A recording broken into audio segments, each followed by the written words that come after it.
All right, so choosing the mix of factors. Where factors are substitutable, there is a trade-off faced by producers. Choices will depend on relative prices of the different factors. So if W is the wage rate and R is the rental rate, then the mix will depend on the ratio of the wage rate to the rental rate. In figure 5.5, cloth is labor intensive while food is capital intensive. This depends on the ratio of labor to capital, not labor to output or capital to output. So it cannot be both capital and labor intensive. So when we look at this graph right here, this is the graph that we're talking about. We have, this is our food and this is our cloth. Okay. So which one, food or cloth, was more labor intensive, right? Food, I believe, was, I gotta recall here.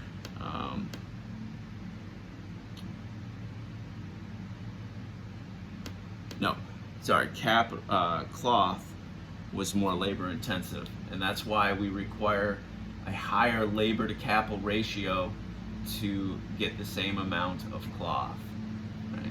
So our wage ratio here, W divided by R, as we get a greater wage rate to rental rate, right, we're going to, as this price goes up, we're going to make less of these things, right?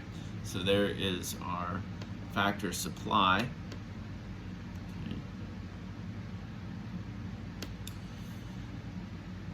So CC and FF are factor demand curves.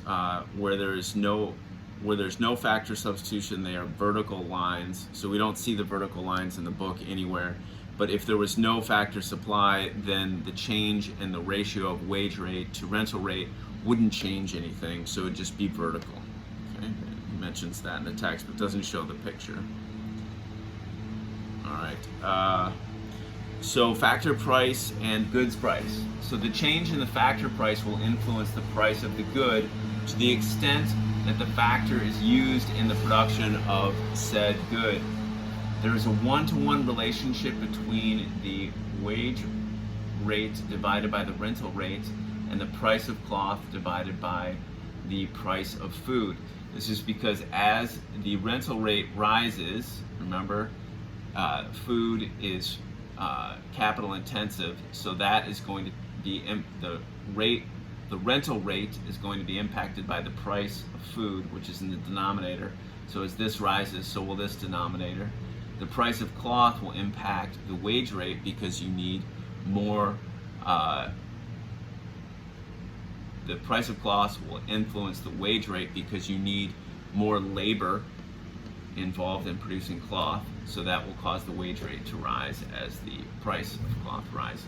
Okay, so we're going to take a look at 5.6 and 5.7. I was going to do it on the whiteboard, but I think showing the picture and just kind of talking through it works just as well. Okay, so here we have factor prices and goods prices. So on the y-axis we have the price of cloth, the relative price of cloth to the price of food. So as that rises, the rental rental ratio, W over R, will also rise. So it's a positive relationship. It's bowed because as the price rises, the impact will diminish. Right? So it's a diminishing relationship, but it is still a positive relationship. Okay. Now, part of why I wanted to show this to you is because down here, what they've done is they just take this graph and they tilt it on its side. So this PC over PF line is now down here, and the wage rental ratio is vertical. Okay? So just tilt it over. So then this curve now is rising up like that. So that's that same curve there. Okay, and then on this side we have that FF and CC curve that we were looking at before, right? All right. So what is the change that we're going to start in the book? He starts you at this wage rate, which would correlate to this much food production and this much cloth demand. Okay, so what happens when the ratio of the price of cloth to the price of food rises? Boom, that rises. Okay, and then that causes the wage rate to rise, which will cause the demand for both of these to decline, right? So we get this, the labor capital ratio is going to decline in both of them, the demand. Okay. All right, let's get back to the slideshow. So an increase in the price of cloth relative to food will raise the income of workers relative to capital owners. This happens for all sectors. So again, this is where Krugman is focusing on the distribution aspect of the change, right? So if cloth gets more expensive, then the factor that's specific to that will benefit. And so the factor specific to cloth is workers relative to capital, so workers will do better. This will happen for all sectors. Okay? So this again shows that changes in relative prices always have distribution impacts.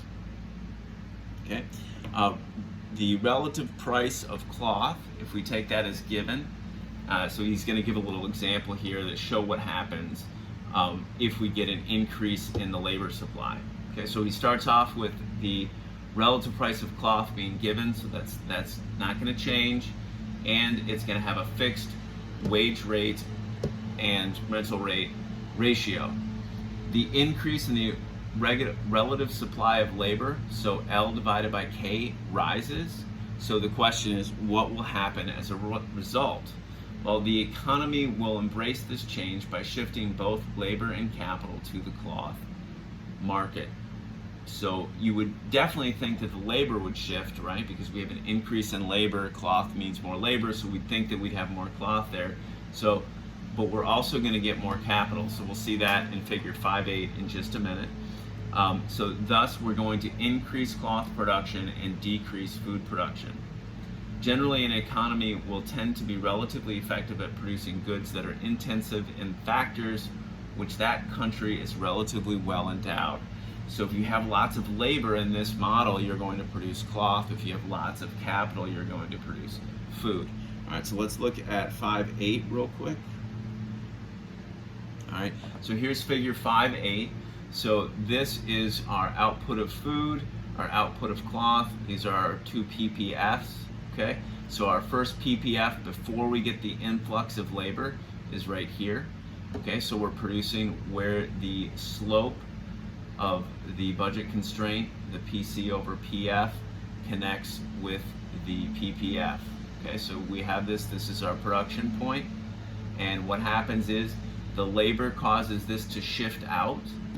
Okay, the price has not changed though, so we're not just going to move our production straight over here, because the slope here is now flatter, right? The slope here is flatter. So the steepness, because the price has not changed, the point of intersection has now moved down. So we're going to have less food production, but we're going to have significantly more cloth production as a result. Okay?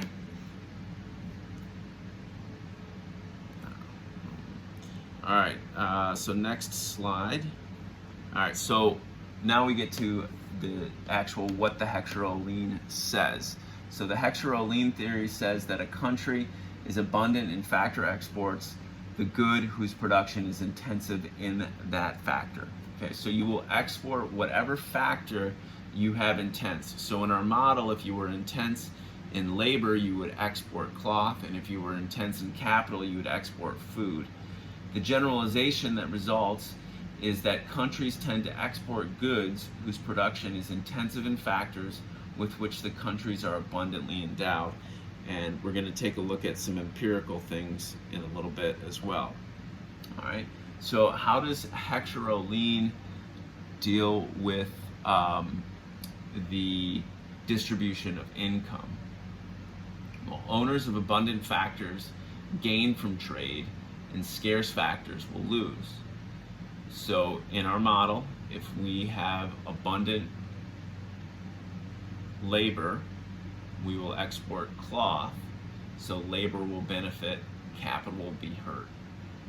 If we were in the food industry, if we had abundant capital, then we would export food, and food would benefit, and or capital would benefit, and labor would suffer. Okay, so still, opening to trade expands an economy's consumption possibilities. And mobile factors can adjust over time, but distribution effects on T is, remember, is Terra, so land, labor, capital, TLK, land, labor, capital, right? So distribution effects on the land, labor, and capital tend to be more or less permanent. Okay, so in our last model last week, we had the immobile factors thing, and what we can see is over time, in the long run, factors can become mobile and people can change, we can adjust things, right? What used to be a farm can become a suburb full of houses, right? We can adjust our factors over in the long run. But the distribution effects tend to be more or less permanent. Thus, in the US, low-skilled labor may be disproportionately hurt by trade. Thinking back to the Roderick paper, we can see how this could lead to some populism, right? If trade over time causes the low-skilled labor to be hurt, well, that could cause a backlash, right? Now, maybe low-skilled labor stays poor, so what you would do as an individual, recognizing that, you would want to not be low-skilled labor, would be the best way around that. Now, could be more going on there. There's a lot of implications there. Obviously, we can't get into all of them right now. Now, next slide.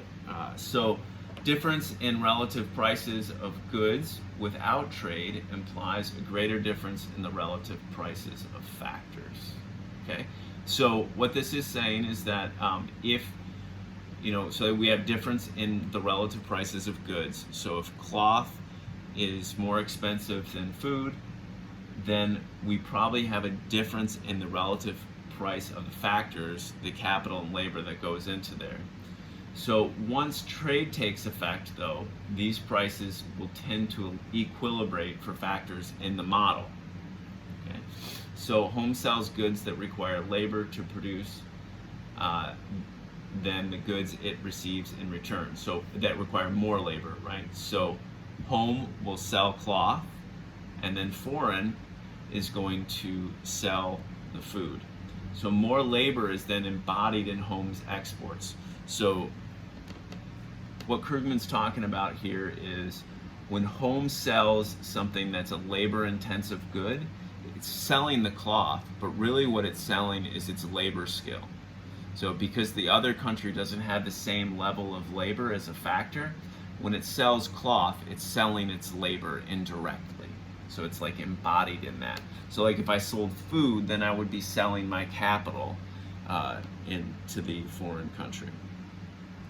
Okay. However, in the real world, factor prices are not equalized, right?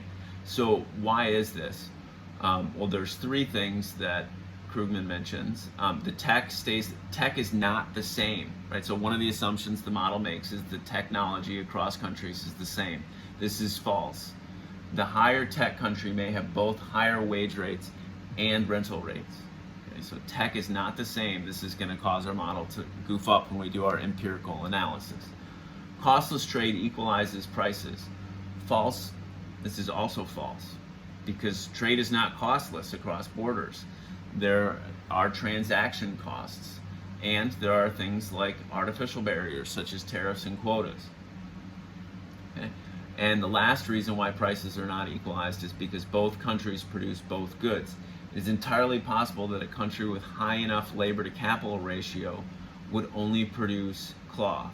Okay? So in practice, all countries don't produce all things. Sometimes there is complete specialization.